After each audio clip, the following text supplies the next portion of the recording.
นึงเกียร์ตะแปะอุยเนี่ยเกียร์ตะแปะอุยนะก่อนมันหนาวดิไม่เย็นบ่เย็นเย็นเย็นอยู่แต่เคยอาบเลยแต่เช้าอาบนะเคยอาบทุกเช้าเนาะคืออ่อนหวานอ่อนชวนเคยอาบเป็นแบบเชี่ยงอย่าทำกินขายหายกินข้าวบ่นี่เพิ่นขอเจ้าอย่าหายเพิ่นขอได้เจ้าอย่าเฮอได้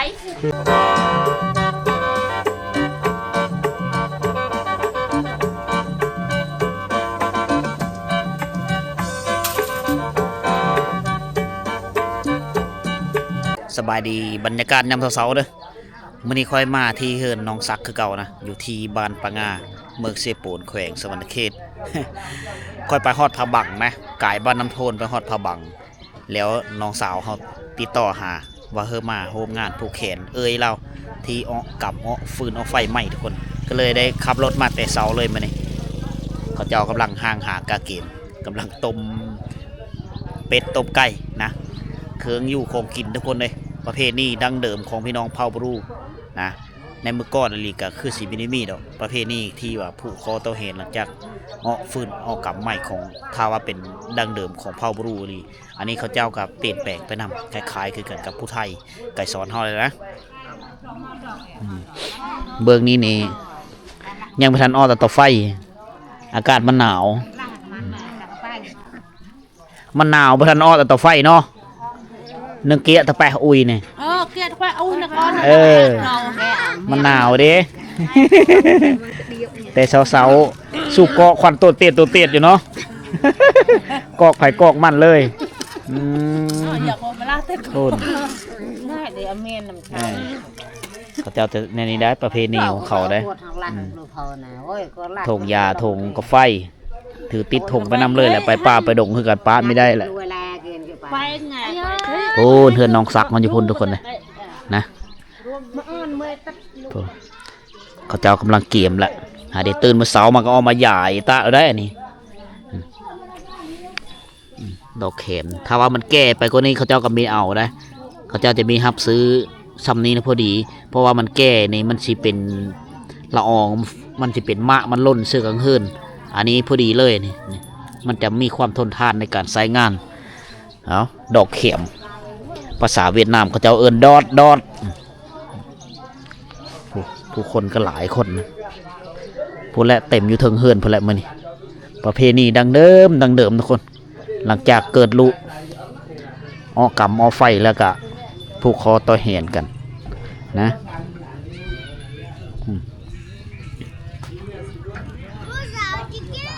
พูดขายเครื่องอยู่ของกินสุดแซ่บ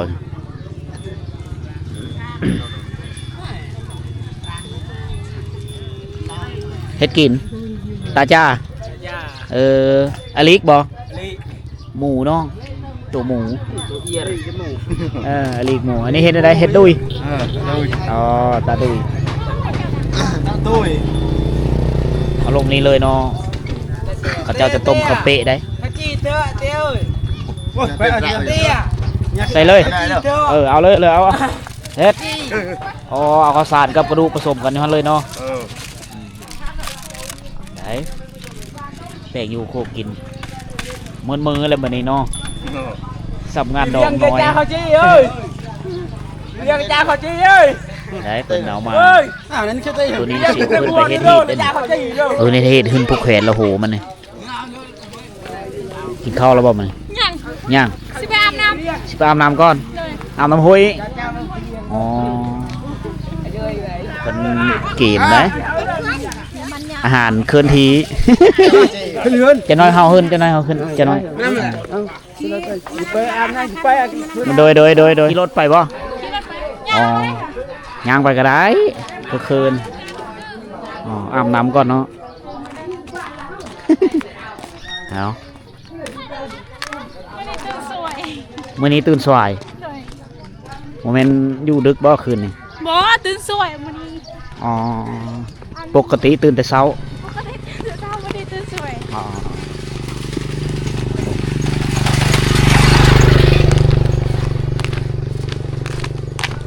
นัดกันเป็นโมงว่าอันไม่ง่าเขาจะพูดยังไม่ทันได้มาเขามาแล้วบอกเลยยังมาทันฮอนอยู่ยังไม่ทันได้ฮอดโอ้ยระดับ9 โมงคุณ 9 โมงถึง 10 โมงนี่จังเลย อ๋อแม่ยาเขามาแต่บ้านพ่นให้ เลย หลานสาวไม่ได้ไปอาบน้ำหรอ บอกแล้วลาบแล้วแล้วตื่นเช้าเลย มี ค่อ ท่าย น เขาหักกระปุก มีท่านหลานจำมื้อนี้เนาะ ร้านตื่นแต่เช้าแล้วก็ตักน้ำตอนเจ้าพันเนี่ยมาผุ่นเขาไปตักน้ำอยู่ผุ่นไก่ ตักน้ำกินนี่เนี่ยนั่นมีน้ำสร้างบ่ บ่มี น้ำห้วยตัวนี้ แต่ตักอยู่ เขามีกับเขาบ่ได้อันนั้นเด้เขาบ่กินเด้น้ำสร้างเด้ เอา เขาบ่กินเขากินน้ำ กินน้ำห้วย น้ำธรรมชาติ อ๋อไปตักเอาบ่อนไก่ เลย เนาะ ต้องขึ้นภูตัวนั้น ไก่เนาะเอายังไปหาบเอาอองเอา เอา โอ้บนที่เขาเจ้ามาอาบน้ำในเต็มอยู่นี่แล้วบรรดาสาวๆมื้อนี้มีคนเนาะยามแรงไปเอาดอดบ่ไปเอาแคมบ่โอ้บ่ได้อยู่เนาะผู้เขาเฮ็ดหยังอยู่ถึง เด็กร้านสาวกะอากันว่าอาบแล้วเด้ อ๋อมาอาบน้ำอยู่พี่ไม่ได้อาบอยู่หลุมนี่เนาะ บอก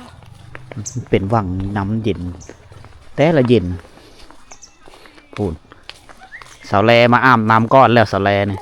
มาทาคอยเลยคอยแบบตื่นสายค่ะ หน้าสาวมาตื่นสวย ทีมงานนอนตื่นสวย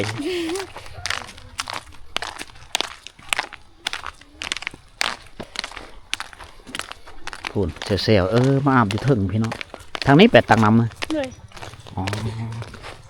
ก็เจ้าทางเขาเจ้าไปตักน้ำดื่มนะต้องได้ไปไกลนะ ไก่เอามาดูแซ่บ อ่า อันนั้นแหน่ได้ไปถึง เอาแล้ว แล้ว ตื่นแต่เช้ามากก่อนเนาะ แม่ อ๋อ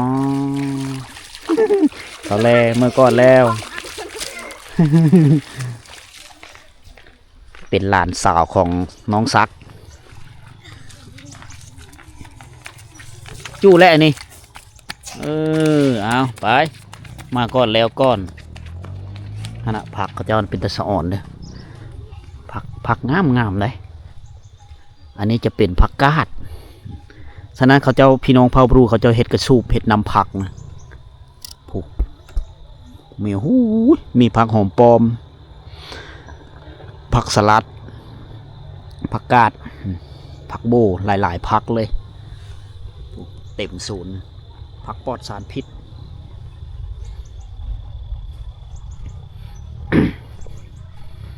โอ้มือเสามือแรงผู้สาวมาอาบน้ำนี่พี่ห้วยยังอันนี้เขาเอิ้นห้วยยัง ห้วยปังงา ห้วยปังงาจังพ่อจังได้ซื้อบ้านปังงาเลยเนาะห้วยปังงาได้ป่าอยู่นี่บ่ ปลาวะได้อยู่ ซ้อนเจ้าเคยมาซ้อนเนาะ เคยซอนมึง เกือบทุกมือแล้วเนาะ เลย พอได้กินในป่าบ้านเขาเจ้าแต่ละโฮยจะมีก้อนขี้หินนี่หลายอยู่นี่จะมีขอบเขตบริเวณบ้านเก่าเด้อทุกคนพูนบ้านเก่าเฮาสังเกตเห็นป่ายมะพร้าวป่ายมะมีที่เขาเจ้าปลูกไว้ในยุคก้อนๆพุ่นแหละนะตกมาระยะหนึ่งชาวบ้านปะงาเขาก็เลยอพยพออกมาแต่พุ่น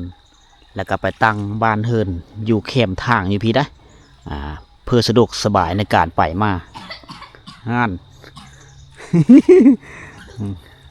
พูดน้องสักเพิ่นอาบน้ำละอาบน้ำน้ำเสามื้อเสามื้อแรงบรรดาผู้สาวบรรดาชาวบ้านก็จะมาอาบน้ำอยู่พี่เต็มอยู่นี่แหละถ้าเข้ามาบรรยากาศยามแรงๆเนี่ยเห็นละทุกคนเนี่ยเต็มอยู่พี่แหละบรรดาแซ่ๆสาวๆผู้เฒ่าผู้โอเด็กน้อยเต็มอยู่พี่นะผู้บางคนก็อาบอยู่วังลึกๆตัวนั้นนะอันนี้คือการใช้ชีวิตอยู่ในเขตชนบทเส้นทางตัวนี้ก็จะมุ่งหน้าขึ้นภูพุ่นแหละทุกคนบอกเขาเจ้าไปเฮ็ดไห้บอกเขาเจ้าไปเอาแขมอยู่ถึงพุ่นแหละบอกเขาเจ้าไปตักน้ำดื่มเขาเจ้าไก่ได้บานนี่ได้เขาเจ้าเอากระตุกเอาไปเลยหาบเอาผู้บางคนก็ไปอ่องเอาอยู่ผู้พุ่นแหละเขาเจ้าจะไม่ได้กินน้ำตัวนี้มันไหลผ่านหลายหมู่บ้านนะเฮ็ดเธอพอได้แต่ใช้อาบหรือล้างถ้วยล้างโบงแล้วก็หดพักก็สิเฮ็ดรุ่นเดียวกันบอกกับละย่อยคนละรุ่นบริเฮ็ดน้ำกัน คนคอยกับร้านอันเดียวกันแต่แบบบริเฮียนอายุน่ะเท่ากัน อ๋อไปลื้อกันเชื่อจะไปพาบังบ่ เขาไปตลอดเพราะว่าแม่เคยเอาพออยู่พุ่นเด้ จะไปเอาโผอยู่บ้านพาบังพวก ตอนนี้เรามาอยู่อันงานนี่แล้วคนนึง อ๋อน้องผู้เกิดลูกนี่บอกน้องคนนั้นนี่เนาะจะมี2 คน เป็นเพื่อนสนิทกับน้องย่อยได้เอาบักไม่เย็นบอกเย็นเย็นอยู่แต่เคยอาบแล้วแต่เช้าอาบนะเคยอาบทุกเสาร์เนาะไม่ได้แล้วสีได้ผู้สาวบ้านป่านะอาบน้ำโหยแต่ละมือทุกเสาร์ทุกแรงอาบอยู่โหยไปละทุกคนเรียบร้อยได้ละอาบน้ำเลยอาบแบบง่ายๆเลยโตนถ่วมลงเลยบรรยากาศจำเสาเย็น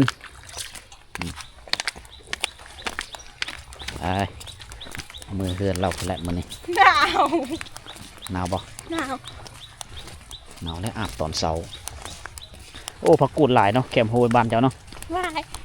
แต่ย่างนี่มันไม่ได้งามเหมือนรูปผักกูด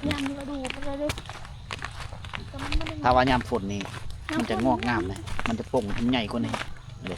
นี่ได้แนวอยู่แนวกินอาหารอึดบ้านเจ้านี่ทำไมก็มียามหน่อไม้แห่งหลายเนาะหวยป่างาผู้สาวบ้านป่างา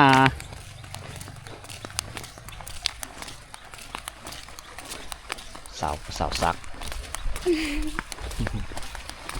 ผู้ไปเอาผัวอยู่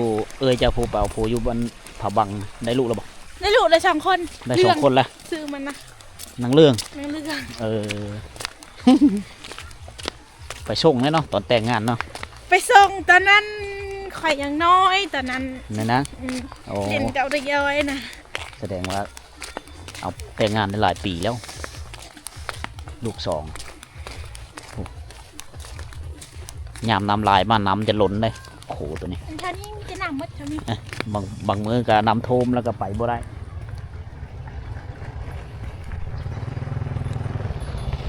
ไปใช่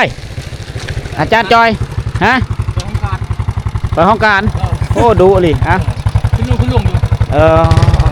มาเมื่อไรวันนี้เบิ่งได้ต่ำผู้สาวได้นี่นางเอกผู้บ่าวได้นี่เอาบอกเอาเพชรมาให้เด้อเอาตกเลยคือลงพุนโอเคนางเอกลงไปล้างตีนโตดตึมเลยเกือบมานี่นะมันยากนะนะเจ้าบอกเอาเกือบถือเกือบหัดส้นเวทนั่นรถสบายมันดูงามปื้นนะทุกคนเลยตอนนี้เรามาอยู่ที่ขึ้นเฮือนเป็นนะพิธีกำลังเริ่มผูกคอตอกแหนนะเพราะว่าลูกสาวเราในเมื่อเฮือนอยู่แล้วแต่ก็ยังมาเพิ่งพาอาศัยพ่อเมย์คือเก่ามาอยู่เฮือนอยู่พีนะแต่ไม่ได้อยู่เฮือนหลังเดียวอยู่เฮือนคนละหลังนะลูกเขยก็มาฟ้าที่ว่าอยู่พีแต่ก็จะเฮ็ดหินข้อประเภทนี้เลิกก็ต้องได้จำผีก้อนทุกคนข่าวก็แจ้งกับผีจักว่ามื้อนี้ผู้เห็นลูกสาวปกติกับผู้อยู่เฮือนนะลูกเขยเพิ่นเลยนะแต่ว่าลูกเขยกับลูกสาวก็ฮุบเตามาอยู่นำพ่อเฒ่าแม่เฒ่านะ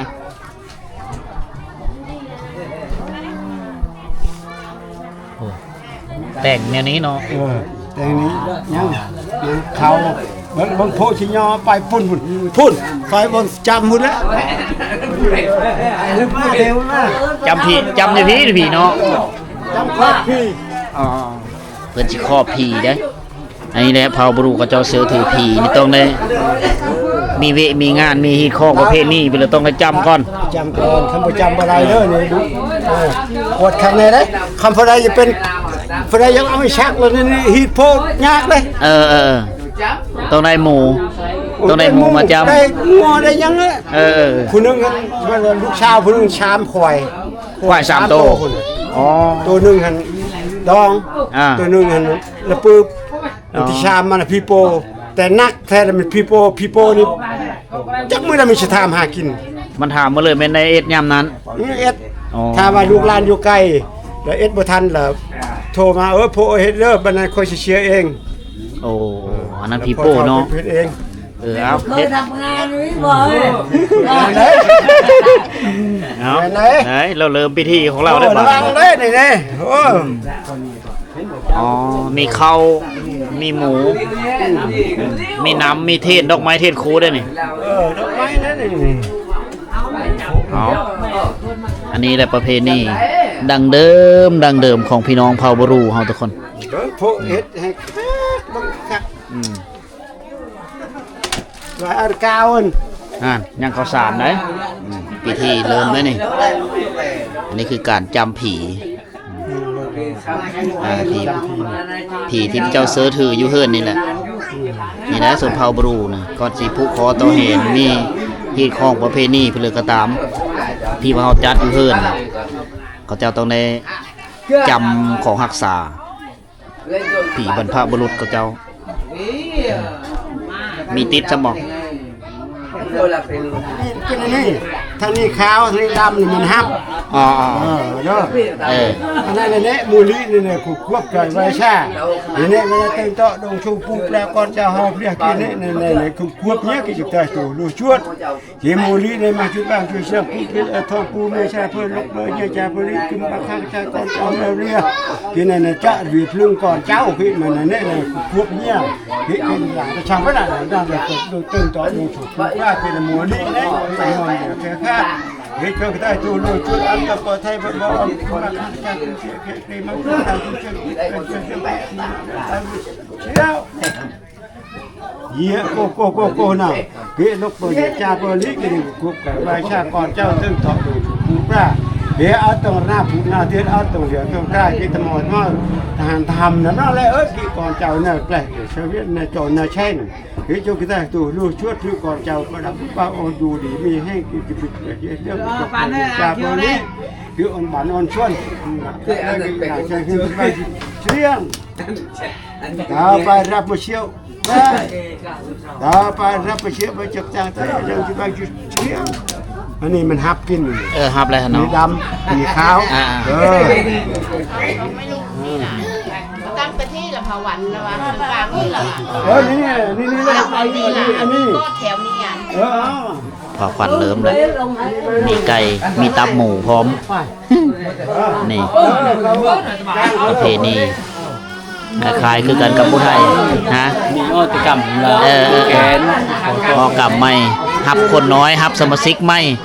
พูดสมาชิกไม่นี่นอนแล้วรับแล้วรับแต่เช้า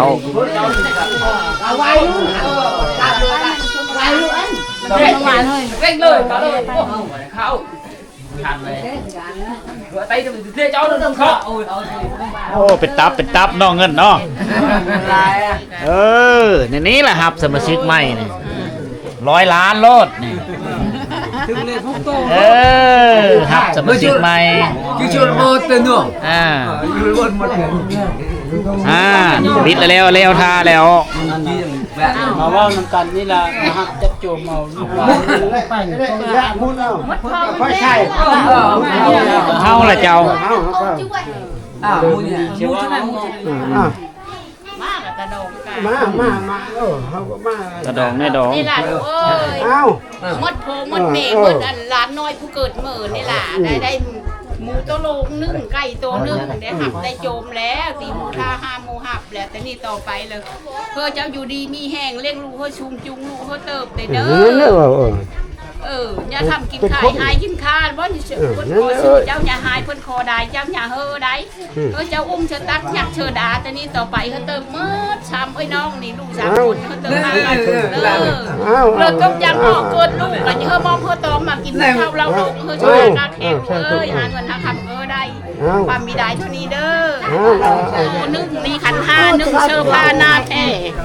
เจ้ามาเติบคนลูกชุคนพ่อคนแม่นึงเด้อเเป็นบ้าเกิดน้ำลายนี่ได้เนอะอย่าเจ็บอย่าไข้อย่าให้อย่าห้องไหนเขาหักเขาโจมแล้วนี่มาอยู่น้ำพ่อน้ำแม่เลี้ยงพ่อได้แม่เต็มเลยเนาะช้ำแม่เติบคนลูกชุคนพ่อคนแม่แก่บัตตาดันนายตั้งแต่นี้ต่อไปเติบมากาชูคำคุณหลานน้อยเด้อปลาน้ำลายมันยืนไหนผู้เขียนเริ่มแล้วผู้เขียนคนน้อยผู้เขียนแม่เอากำไม่แล้วเลยยังเอาอะไร kia đó จะได้เงินได้ kia đó นี่อันให้ปันนี้เนอะขี้บัดขี้ไออะไรมือเติมมือต่ำได้จะทำเนื้อเพื่อได้กินซิไปสิเนอะอันนี้ปัดเท้าปัดเจ้ามาโฮมหาเอ้ยอันโนเอ้ยมาเล่งน้องเล่งพ่อเล่งแม่ได้เฮ้เป็นเท่าเป็นแม่ได้มากาชูตั้งแต่นี้ต่อไปเจ็บจะได้ใครจะก็นี้เลยมาแต่คุณมากมากจงคนลุงชุกคนพ่อคนแม่แก่ทำตาทำใจอาชูจะแก่จากใครก็ตื่นตั้งเลย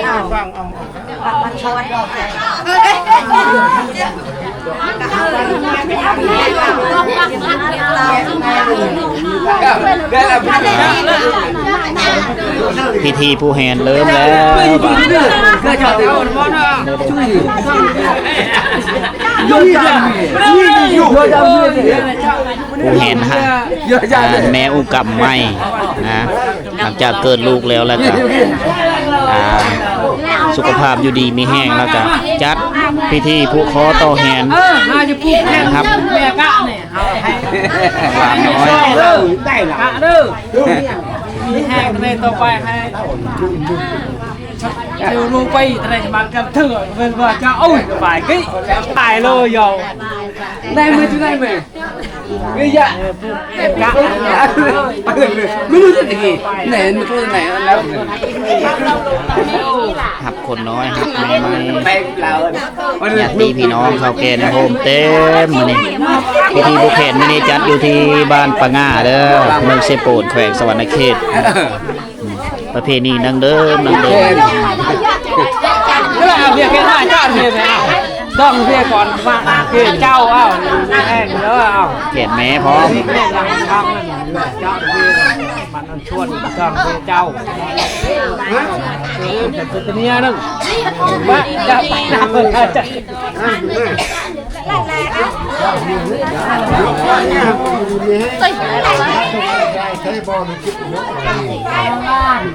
มีเห็นฮอตมูมีเห็นฮอตไก่เนาะจะหยอน ôi tự nhiên đâu tự nhiên đâu bậc ถามปัญญาก็ได้เนี่ย này chậm đi cái đấy ปัญญาก็ได้ป้านี่ก็ได้เอา chậm đi chậm khâu đi chậm khâu ít กับแม่ก็ได้กินส่วนน้ำเหลวแล้วมากินหมูเท้าเราลงน้ำแม่นี่ล่ะ เอาอยู่ไปเลยช่างกบช่างขั้วอยู่ไปแต่เรื่องอื่นอยู่มัก นาชิงใดก็ได้ชมมุงหมัดปรารถนาอยู่ดีมีแห่งเก็บกบเอาเงินเอาคำมันเค็ดมันยำคือนำเหล้านี่ได้ลูกเอ้ยชนนี่กินหมูวันนี้แหละกินเหล้าแล้วเหล้าเด็ดล่ะเนี่ยงงว่า โอ้บอกกันนั้นมาเด้อ ตูดอ่ะไปเอาคิดไปทั้งนั้นเอาอยู่ดีมีแห้งก็อยู่ดีมีแห้งเมิดคนนี้อ้าวนี่เคยได้โพงงามๆเด้ออยู่ดีมีแห้งเมิดกูคนกูมานี่กินแล้วกันเด้อเก็บไว้อย่างนั้นเรื่องลูกเจอไอ้ลอยนี่อ้าวลอยอ้าวเราเด็กจะกินเธอยำเขาเป็นผู้บ่าวมาลอยเนอตื่นมาบ้านชุกเนอ